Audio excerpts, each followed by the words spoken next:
What is going on, everybody? Welcome to J-Pal Music. Be sure to like and subscribe here on the channel. Hit that notification bell when you know, so you can know when these episodes are coming out. And today we're talking about an interesting topic around Ed Sheeran.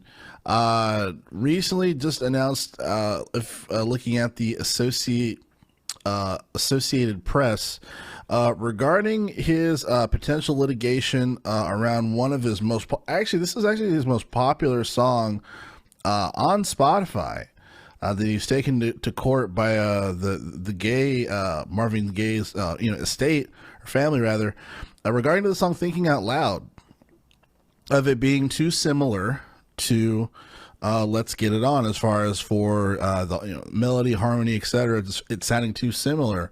And recently, via the Associated Press, they declared that it did not sound similar enough like it for it to be an issue. So I'm going to read the article here a little bit. Just says, in quote, this is the title of it. It says, "Jury finds Ed Sheeran didn't copy Marvin Gaye's classic."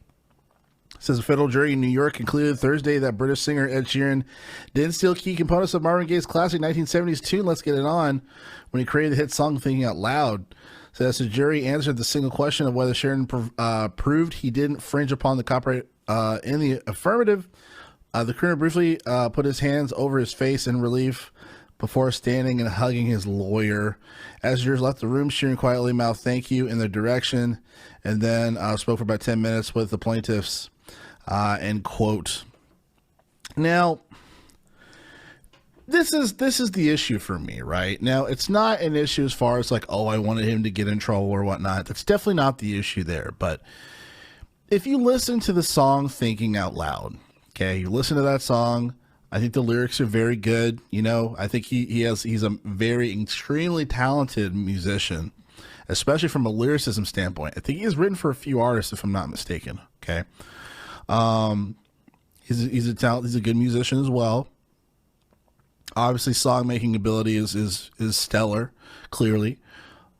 But this song, I could understand why there would be potential litigation and why he would have to go to court for this song, especially when it gets to the main chorus of the song. Okay. Now, we could argue that the melody of "Thinking Out Loud" doesn't really connect to Marvin Gaye's "Let's Get It On." The melodies are not the same. I don't even think it's the same key. But if you hear the bass line, you hear the quote unquote vibe, since Pharrell had to go to court and pay a shitload of money for the vibe, which we'll talk about that in a second.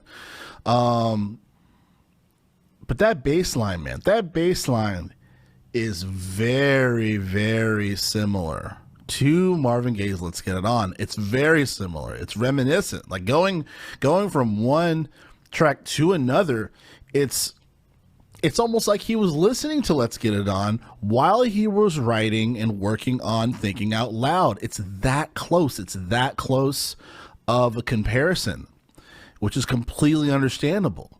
Now, well, I'm happy that he doesn't have to get any litigated trouble, but let's compare this to Pharrell's situation, right? Pharrell produced Robin Thicke's song, "Blurred Lines," which is still at least according to my algorithms, the top streaming song for Robin Thicke's album, for Robin Thicke in general, on Spotify is "Blurred Lines." It's like 500 million or some crazy nonsense.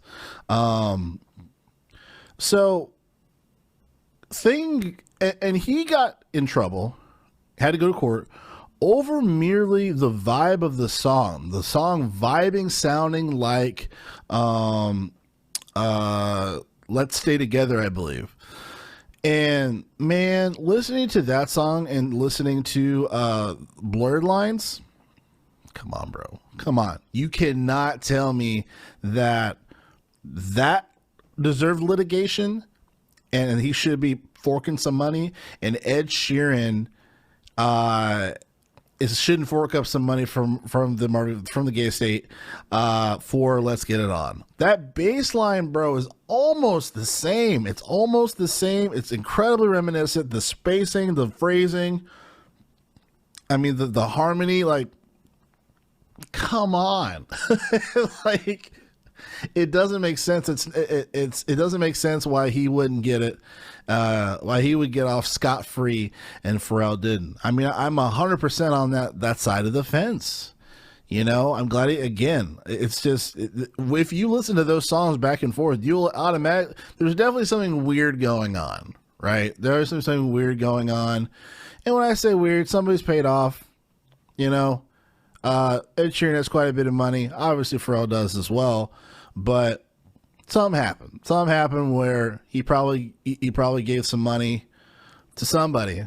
Definitely probably the Gaye state, obviously, to shut this up, where he didn't have to continuously, you know, be charged or whatever for it.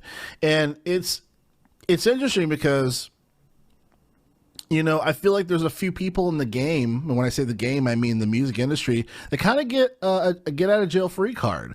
And of course, I don't know the deep details of it. Maybe they just did their due diligence and they paid for the amount of whatever it is to clear, you know, to clear utilizing certain samples or whatnot.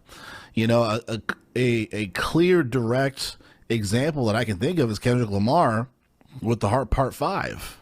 I mean, it's literally the song. It's sampled. Obviously, there's singers that are interpolating it, singing those parts. But I mean, that's the direct Marvin Gaye song. It's just there's different singers over it, right? Very similar to P. Diddy, Puff Daddy, then with the Sting song. Every move you make. You know, every step I take, and he didn't clear that, and he's still paying Sting money for that.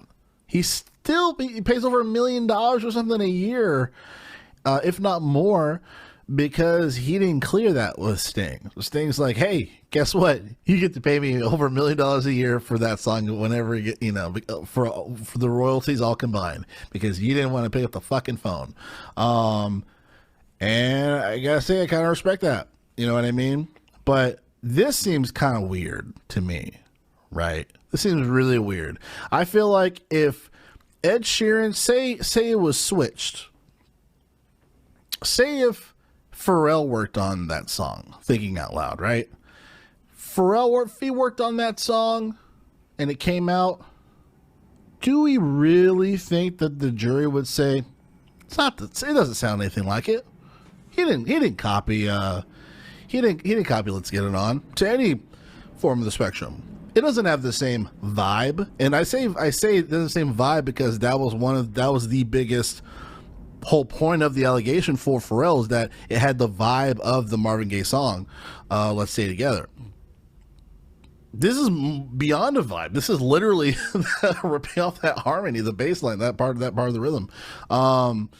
So I'm just saying, if Pharrell was in the spot that Ed Sheeran was in, yeah, he probably would have to go to court, go through that nastiness, have to pay up, you know, for however many years, whatever the case may be. But it's really weird that Ed Sheeran got off and Pharrell had to go through this nonsense because of it being sound like. And you know, that's my notion there. But anyway, I thought this was really interesting, so I wanted to cover it. And I appreciate you guys again watching. Be sure to like, subscribe on the channel, so you know when these next episodes are coming out. Again, thanks again for watching J Powell Music. I'll see you guys next episode.